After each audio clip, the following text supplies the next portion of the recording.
My name is Hanifa from Uganda, an acid attack survivor. I'm here to share my story. We live with challenges in our society. Many people live with invisible scars that they cannot share with the world. For so many years, I lived with invisible scars, and I had nobody to share them with because nobody could see them. Until the day I got the visible scars that represented my invisible scars. My visible scars represent the invisible scars of all the survivors of any form of violence around the world. 3.5 years ago, I got attacked with acid. This followed 7 years of an abusive marriage. There are so many people out there who reach that break-even point where they say, enough is enough. I reached that point in 2011. I was a graduate with a master's degree in economics, but I was kept as a housewife. Until I told myself I need to break the oppression, the cultural religious oppression coming from a hegemonic masculine society. I decided I have a life to live. I have a destiny to look for. I have a life path to follow. So I decided to quit an abusive relationship and start all over again. And when I reached the hospital, I met so many victims of acid attack violence. I had never seen a single acid attack survivor in public. It struck me, and I thought I had lost my life. I thought I was finished. But eventually, I told myself, if I die with this, nobody's going to address it. So I decided to stand out, gather the courage, and raise my voice.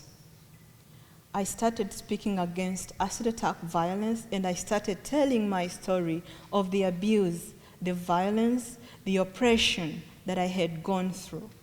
95% of people who have experienced this keep their faces under the veil.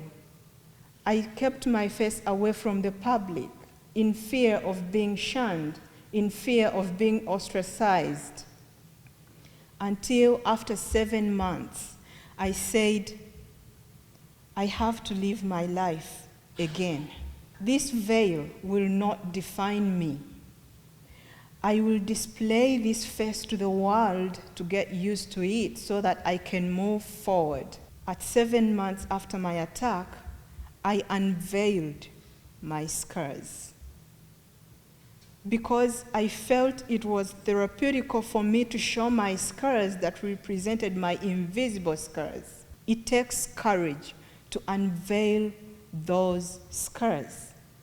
I got that courage to represent those women and to help them go through the process of unveiling the scars. No matter what life has presented you with, no matter how horrible it is, you always have a fresh beginning in life.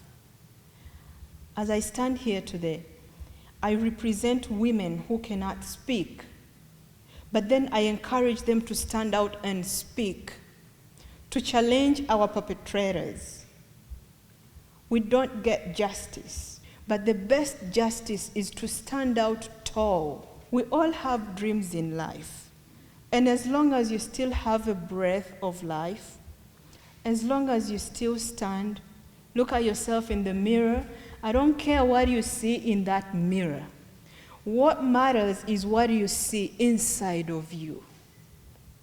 As long as you still have that spirit in you that tells you, get out, you can do this. Listen to that voice and do it. That's what I do. I listen to my voice.